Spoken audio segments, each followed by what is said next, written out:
আজকে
সিয়াম সাধনা রমজানের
পর যে দিনটাকে ঈদের দিন বলা হয়, যারা রোজা রেখেছে, যারা আপনার তারাবি নামাজ পড়েছে, তাদের জন্য হলো ঈদুল ফিতর, ঈদের দিন।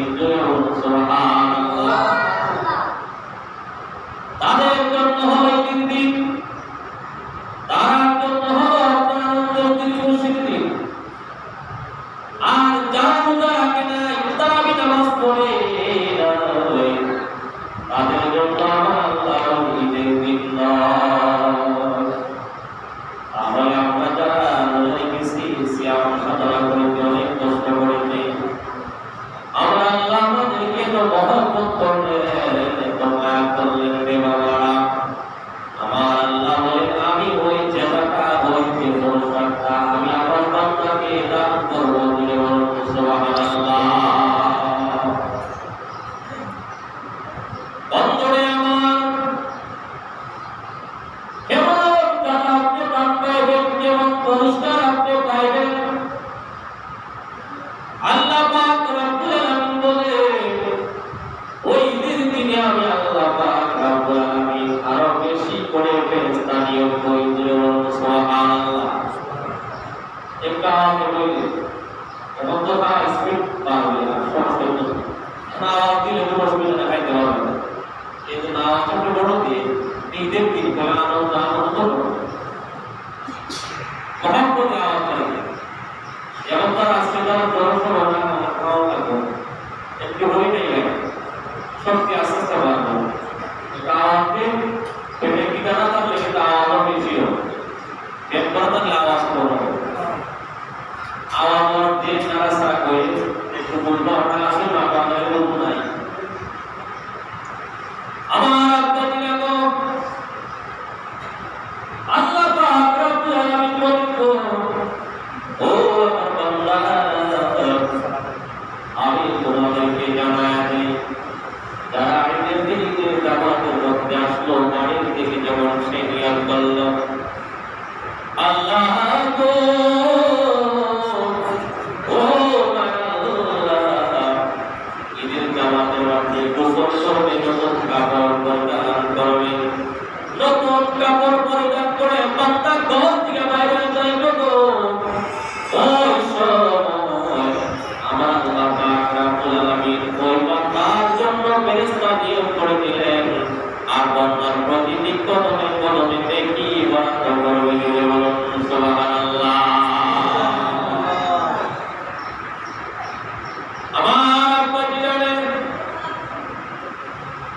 আমরা সময়ের দিকে একটু তাকায় দেখি, কারণ সময় তো শেষ হয়ে যাচ্ছে, বেশি আর সময় নেই রে বাবারা। আমার নবী হুজুর পাক সাল্লাল্লাহু আলাইহি ওয়াসাল্লাম এই যে ঈদের তো এটা নয়, ঈদের দিনে আপনি গান বাজনা করবেন, আপনি ডিস্ট্রিক্টের মধ্যে স্পিকার লাগাইয়া, আপনি বাইক চালাইয়া রাস্তাঘাটের মধ্যে আনন্দ করবেন, ঈদ নয়। আপনি ডেস্ক লাগাইয়া গান বাজাইবেন, বাদ্য বাজাবেন, এটা ঈদ নয়।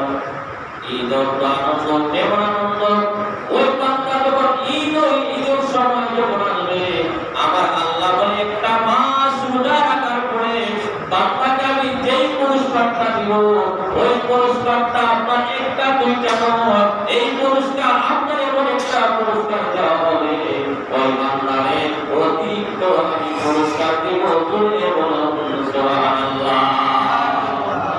বান্দা একটু খুশি হয়ে যাবে, আনন্দ উল্লাসে খুশি হয়ে যাবে। কারণ কোন মানুষ যদি কারো কাছে কাজ করে, বাড়িতে করো, আর করবে মধ্যে করো, যে কোনো জায়গাতেই করো, যখন আপনার শেষ বেলায় তাকে যখন আপনার বেশি একটা টাকা দেওয়া হয়, তখন ওই লোকটা কতটুকু আনন্দ হয়। এই জন্য আল্লাহ পাক রব্বুল আলামিন বলেন, বান্দার আজকে আমি পুরস্কার দিব। কাকে দিব? যারা রোজা রাখছে, বেরোজদারকে নয়। যারা রোজা রেখেছেন তাদেরকে আমি পুরস্কার দেওয়া হবে। আর মাত্র 14 মিনিট সময় আছে, আমরা ইনশাআল্লাহ শেষ করে দেব।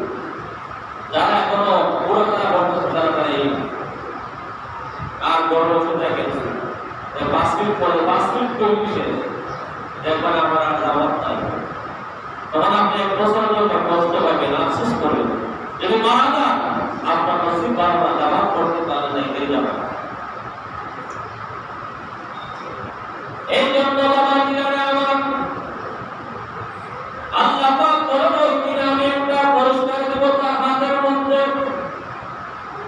বান্দা যখন আপনার বাড়ি থেকে কোরআন বাড়িতে জামাতের মধ্যে আসার পরে বান্দাকে একটা পুরস্কার দিব। ওই সময় আমার আল্লাহ মনে প্রত্যেকটা রাস্তার মোড়ে আমি আল্লাহ ফেরেশতা দ্বারা ডিউটি করাইয়া প্রত্যেক রাস্তার মোড়ে আমি ফেরেশতা ডিউটি করে রাখবো। সুবহানাল্লাহ। ওই বান্দা তো সুন্দর একটা পুরস্কার পাবে। আল্লাহ পাক রব্বুল আলামিন বলেন, ঈদের এই জামাতের মধ্যে একটা মাঠ যখন সিয়াম সাধনা করছে, ওই সিয়াম সাধনা করার কারণে আল্লাহ পাক বলেন ফেরেশতার মাধ্যমে তার হাতের মধ্যে আমি ওই পুরস্কারটা উঠায় দেব। ধরে বলুন সুবহানাল্লাহ। ঈদের দিনে আমরা নতুন কাপড় পরেছি, ঈদের দিনে আমরা নতুন কাপড় পরিধান করি।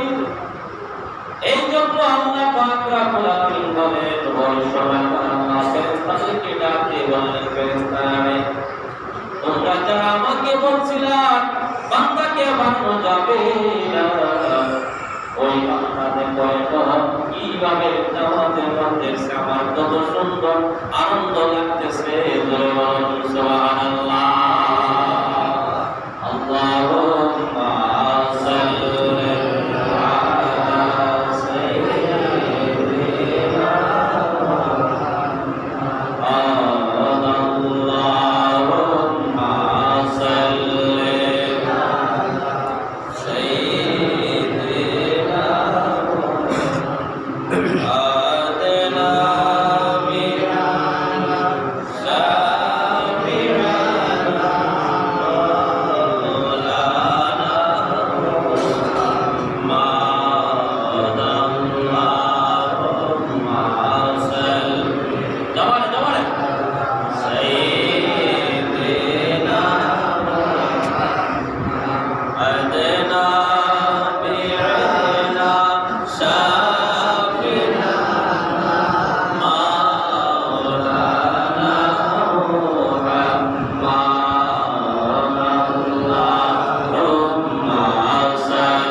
অনেকে ঈদের দিনের মধ্যে নামাজের মধ্যে এসেছে, কিন্তু গত বছর অনেকে আপনাকে পাইল, এবার অনেকেই পায় নাই। আর আপনার কত দুঃখ, ঈদের জামাতে এসে আপনার মনে হয়েছে আমার বাবার লগে আমি জামাতে গিয়েছিলাম, আমার বাবার জন্মদিন আমি ঈদের জামাতে নামাজ পড়েছি একসাথে, আজকে তারা দুনিয়াতে নাই। আপনার মনের মধ্যে কোনো একটা আপনার দুঃখ চলে আসে। বাবাজিরা গো, আমার আল্লাহ পাক রব্বুল আলামিন বলেন রমজানুল মুবারক মাসের মধ্যে আপনার ঈদে আপনার রমজান যখন চলে যায়, তখন আপনার কবরবাসীরা কাঁদতে থাকে, আল্লাহর কাছে দরখাস্ত করতে থাকে, আল্লাহ আপনি রমজান মাস দিয়েন না। কারণ হলো রমজান মাস থাকলে আমাদের জন্য বড় ভালো হয়ে যায়, রমজানুল মুবারক চলে গেলে আমাদের বড় কষ্ট লাগিয়া যায়। কবরবাসীরা কান্না করে কেন তারা আরাম পায়, তাদের আপনার কবর আযাব করি আপনার লাগাবটা কমায় দেওয়া হয়। আর ওই রমজান মাসে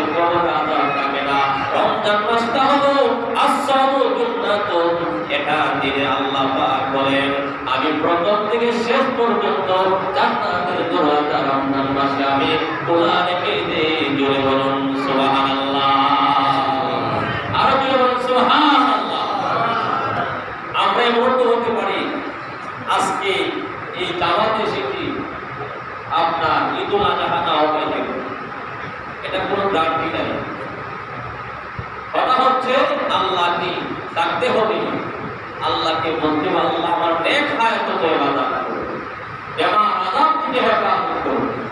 রমজানুল মুবারক মাসে যে আমরা নামাজ পড়ছি, তারাবি নামাজ পড়ে না 5 ওয়াক্ত বলে, কিন্তু রমজানের পরে এই মানুষগুলি পাওয়া যায় না। কেন? এটি আল্লাহকে বলছে যে রমজান মাসে নামাজের পড়া থাকে, নামাজ তো বড় দুর্বল বড়। তাহলে আপনি নামাজটা করবেন, নামাজে আপনাকে কি করবে? নামাজে আপনাকে জাহান্নাম থেকে জান্নাতে দিবে, আপনার রওনা করে দিবে, রাস্তা করে দিবে। জোরে বলুন সুবহানাল্লাহ। এই জন্য বাবাজিরা আমরা যতদিন ধরে থাকবো আমরা আল্লাহর কাজ করে দেব। আল্লাহর কাজ যদি করতে পারি, ডিউটি করতে পারি, তাহলে আমাদের জীবনটা ধন্য হয়ে যাবে। এই জন্য ভাই বাবা আমার যারা এখনো বাকি রয়েছে, রাস্তাঘাটে অযথা সময় নষ্ট করতেছে, বাড়ি কইরা যদি মারা যান, আপনার জীবনটা অসহায়ের মতো কাটায় দিলেন। আপনি নামাজও পড়লেন না, মসজিদও আসলেন না, নামাজের দাঁড় টানলেন না। আপনি মনের পরে যখন ইমাম সাহেব হুজুর যখন আপনার লাশের পাশে দাঁড়ায়া বলবে লোকটা কেমন ছিল, লোকটা নামাজি ছিল না বেনামাজি ছিল, এইভাবে একটা কথা বলা হয় না। আপনি মনে করতে পারে এই কথা বললে যদি মানুষের সাপোর্টে আমাকে আল্লাহ পাক ক্ষমা করে দেবে, কিন্তু অনেকে বলবে মনে মনে, অনেকে আপনাকে কষ্ট পায়, লজ্জায় বলে না। আপনি মনে করেন না তো সেটা আল্লাহ কবুল করে আল্লাহ। আল্লাহ বলে বান্দা নামাজটা তোমার ফরজ করে দিয়েছি, এই নামাজ তুমি জানতে পারবা না, এই নামাজ তোমার পড়তে হবে কারণ এটার দোয়ার উপর আমি ফরজ করে দিয়েছি। জোরে বলুন সুবহানাল্লাহ।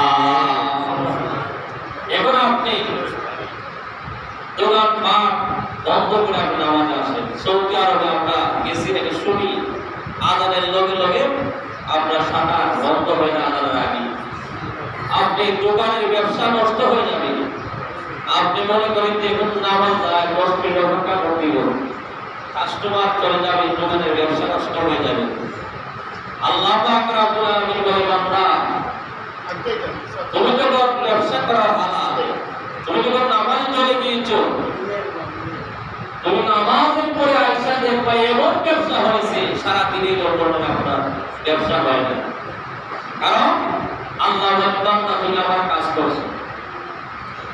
ভাইরা আমার, আমরা করণীয় কি? আমরা করণীয় হলো আর বেশ সময় নাই। আমরা করণীয় হলো আপনার নামাজ পাঁচটা আমরা দায়ী করতাম, কারণ এটা কায়েম করতাম। এই জন্য বাস্তব আপনারা সারা জীবনে শুনবেন, কিন্তু আমল করতে পারে তাহলে তার মূল্য আছে। আমি দেখছি অনেকেই নামাজের মধ্যে আসে কিন্তু বসে যায়, এগুলো আমরা আসলে অনেকে চিনি না এবং দেখা থেকে আমরা করি। এগুলো আপনার নিয়ম হচ্ছে পারেন না, সব আছে আপনি হুজুরের কাছে যান, দান্নাওয়ালার কাছে গিয়ে আপনি শিক্ষা করেন। কারণ তিনি শিক্ষা আপনি করতেন, তিনি জ্ঞান অর্জন করতেন, এটাও করেন আপনি করতেন। কারণ কোরআন শিক্ষা করেন, তিনি ইলম শিক্ষা করেন, এটা আপনার জন্য প্রযোজ্য করণীয়। আপনি পারছেন না, হুজুরের কাছে যান, আপনি জানলেওয়ালার কাছে যান, গিয়া বলেন যে আমি কিন্তু আমার সমস্যা হচ্ছে, ভুল হচ্ছে, শিক্ষা করে দেন। আমি না পারলে আপনি মনে করতেন না যে আমি হুজুরই পারেন, আমি পারবো। আমরা বাঙালি আমার কেডা, হুজুরই পারেন, আমি পারবো না পারা কিন্তু না, পারানো কিন্তু না।